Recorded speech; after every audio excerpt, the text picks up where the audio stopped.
options. First option is if we can get the bridge, right? If we can get the bridge, I'm going to show you how to create space and get the underhook from there. So we're here, same thing, right? I'm trying to shimmy to get my elbow to the mat.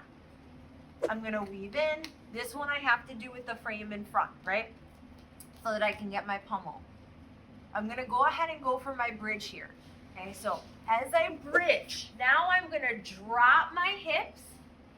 And at the same time as I drop my hips, I'm pummeling my arm through.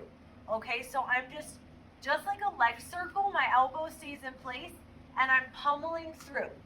Now, if I need help getting up, I can use my leg. I kick it up in the air, then I drop my heel, and I get up to my knees. I want to keep my head and ear connected to his chest. We're in this dogfight position now. I could come in and I can bulldoze, right? I can grab his knee, his ankle, I can drive. If he's got a whizzer, the bulldoze is going to be a great option. I could limp arm from here, right, and come around and take the back. If he doesn't have a whizzer, I'm in nice and tight. I'm going to shoulder shuck and throw his arm forward, and then I can come in and start going for the back or coming behind and controlling the hips. So, second option. If I can't get there, right, that might be a tall order. Elbow to the mat, come in. What happens a lot, right, it's like, oh, it's too hard to bridge, he's got too much pressure. What I want to try and do is pummel my arm while I'm underneath him. So I'm going to go ahead and do that little 45-degree tilt, right? So I'm just shifting my hips, and then I'm going to swivel, right? My elbow's the anchor, and come underneath. This is where those forward shrimpies come into play, right? I need to get my arm deep enough, right, ultimately, because if I'm too shallow, I feel like he could start capturing my arm, getting some attacks there at the elbow, right? And I have to do this kind of quickly so that he doesn't start, moving around. As we talked about last week, when you feel this as the top person, you need to start switching to like north-south, right? Getting into scarf positions, moving wherever you can, yep, so you don't lose your position. So here, I place my feet, my toesies in the mat, and I'm gonna go ahead and straighten my arm, and I do a forward shrimp as I straighten. Now I can use that leg up towards the ceiling, kick down, come up.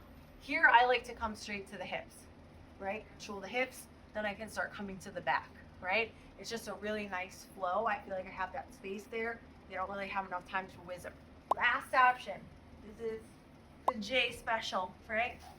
So we're here, elbow down, I'm in my position, I can't tilt. He's so connected to me, right?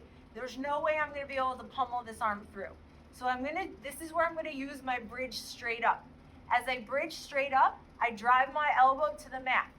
Now, it's not always gonna work on the first try, so you might have to do a few bridges. So I bridge up, try and pull it down. Bridge up, boom. I'm underneath. I just need my elbow underneath his armpit, okay? I'm gonna use my frame and flare my elbow as I do that forward shrimp. Same idea, right? You can see it, I'm opening up. I've shimmied myself underneath.